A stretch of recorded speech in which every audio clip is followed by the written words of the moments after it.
Walking in the house in my road, gotta make her put it on. She don't like wearing clothes, just left Concord, North Carolina. I was licking on booty and a whole lot of vagina. Eat a pizza with some ice cream, she'll remember you. Ice Cube, make it chip, shiver like the winter do. See me with the crew, I gotta get some food. I see you looking like you do. Had to make a move, make a move.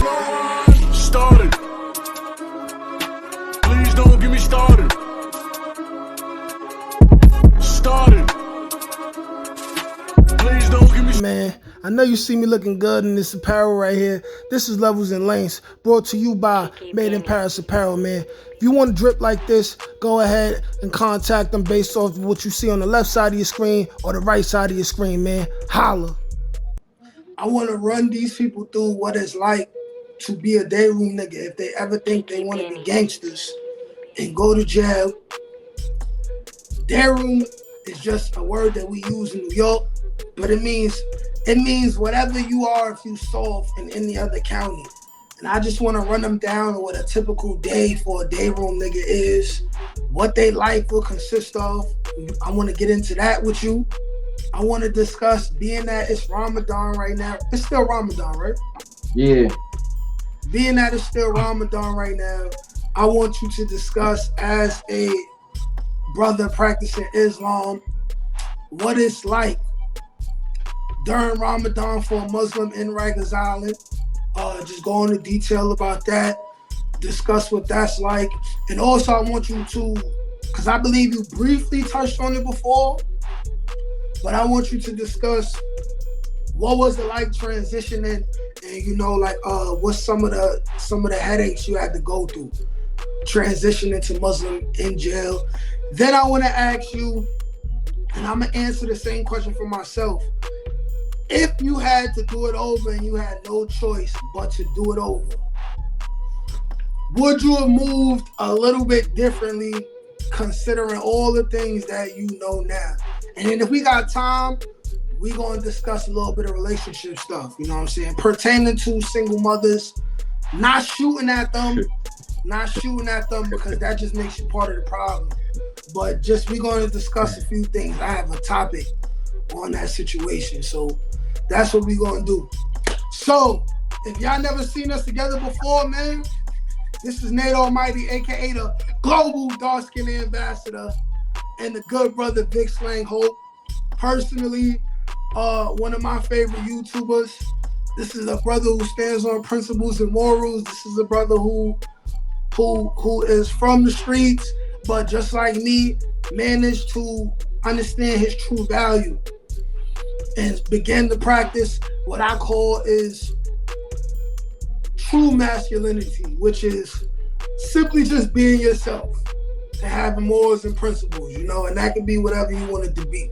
So without further ado, we're gonna get straight to it on the first topic, the life of a Dayroom nigga. Okay, so those of you who have never been to the island, those of you who don't know what the term is, basically it's just you soft.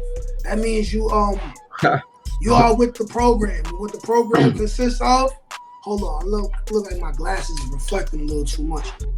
If you with the program, that means basically you walk in the A and B gate, they might press you before you even make it to your cell. But if you make it to your cell, you might be unpacking your stuff and they be like, yo, listen, what set you back? Where you from? Do you know this person, that person? And then they'll ask you, yo, what you planning to do here? What you planning to do here during your career in Rikers Island? Now, if you just don't want no problems, you might say, hey, listen, I'm here to do my bid and go home. They immediately will look at you as food. You know what I'm saying? And they'll say, well, listen, you're going to have to follow the program in. You might be like, hey, what's the program? They're like, okay, listen, when you walk in the day room, you sit all the way in the back. The iron horse, also known as the deck. They say, yo, go sit on the deck. Now, already, if you're a man and you think some type of highly of yourself, you automatically gonna feel disrespected. Like, dang, they telling me to sit on the iron penis? That's crazy. You feel me? Like, you gonna feel disrespected immediately. So they're gonna be like, yo, listen, you gotta follow the program. You go sit in the back, sit on the deck. They're gonna say, yo, listen, I tell you to clean, you gotta clean. They're gonna tell you, hey, yo, listen, when you get your commissary, I'm gonna give you this little list. You get everything. I ask you to get or else. You know what I'm saying? They're gonna tell you, hey, listen, when I ask you for a phone call, give me this phone call or else. You feel me? And a whole bunch of other things you're gonna have to go through if you allow yourself to become a Dayroom nigga. Now, this is not to make fun of people who go through it in Rikers Island. This is just to discuss what people go through. Now, Vic Slang Hope, my brother, in your opinion, just to start off with, did I miss anything before we go into detail? What would you say a Dayroom dummy is or was based off of your time in Rikers Island? I want to ask you a question because you mentioned that a Dayroom dummy is basically somebody who's soft. So I want to ask you, do you think you could be tough and still be a Dayroom dummy?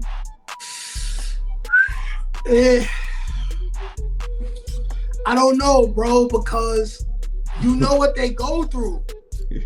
They violating your basic humanities. Like, they tell you don't talk in the Dayroom, or you get slapped in your face. Cause look. Like, for example, right? Like I only can talk about my situation, right? Like, I used to see people go through certain things, but my whole thing is like this. Boom.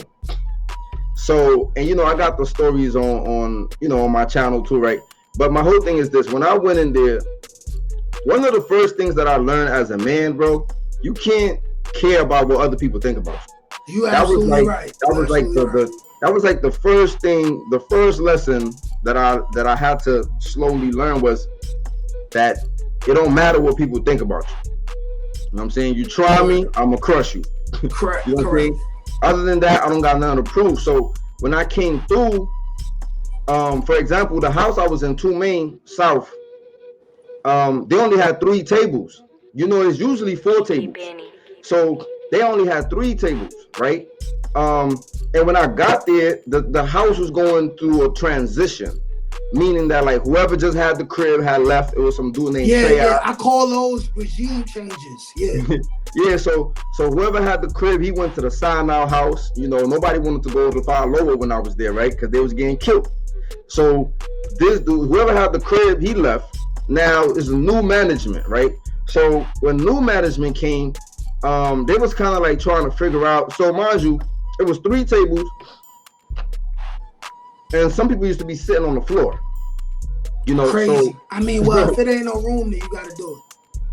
You know what I'm saying? So when I came, I used to sit at this one table in the front, and then I used to overhear them having conversations about we're gonna make that the dick. You know what I'm saying? So it was almost like they was in transition, but at the end of the day, I didn't really care. You feel me? So yeah, I didn't care about the program. I didn't care about nothing. I just my whole mindset was just like, yo, don't step to me with none of that mess, man. Like, you know what I'm saying? Like, I don't care what y'all doing. As long as I get on the phone, I get my commissary, and nobody mess with me, I'm good. So that was my mindset, right? So at one point, I said this in one of my videos, I was sitting at one of those tables, the table that they considered the dick, right? Now, of course, you know how it goes. When people hear it, when my mans heard this in 5 Main, they're like, yo, your boy over there is sitting on the dick in 2 Main, bro. You feel me? Yeah. So in his mind, he like, yo, I remember he sent me a kite like, yo, bro, what's going on, bro? I know you from the town, bro. Come on, bro. Like, what are you doing over there? Like, he was just like, yo, just rock it off. So I don't know what he's thinking. In his mind, he probably thinking like they're violating me. They taking stuff from me. But my whole thing is like, bro, I'm good. I told him, bro, I'm chilling, bro. Like, I was like, yo, bro, I'm not fighting over food. I'm not fighting over certain things, right?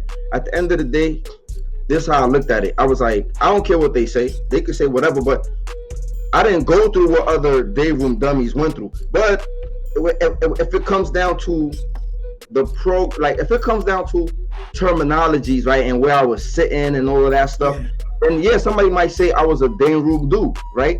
But nobody took nothing from me. Nobody ever had my pen. Nobody ever like did some of the violating things that they did to some of these other dudes. You feel me? Like, if I wanted to talk when they turned the TV off, I would talk. You feel me? Okay. So I wasn't acting like I was super tough, but it's like, yo, bro, you're not gonna push me or tell me to sit down when you know what I'm saying? You're not gonna tell me when to shut up. So it was some of those things, you feel me? Like, so that's why I asked the question, because it's like somebody might say, well, he was sitting there So he had to be one. But then at the same time, it's like nobody took none from me or did none of those things. You feel me? So Yeah. All right. So you know what? I've seen instances like that myself, and I would say after you say that, then being a Dayroom dummy and being like soft and with the program, it's less. The seating arrangement is probably the least significant part of it all, because now I would say in that era, being a Dayroom dummy is more in what's in your heart. You feel me? Like, cause you could sit wherever you sitting at, but if you're not being extorted, if you're not giving up phone calls, if you're not being slapped up, you know what I'm saying? If you're not getting bullied whatsoever, then you holding it down. You holding it down pretty much, being a G. You mean I would say nah, you wasn't Dayroom. You wasn't Dayroom. You know what I'm saying? So some people the seating arrangement don't matter.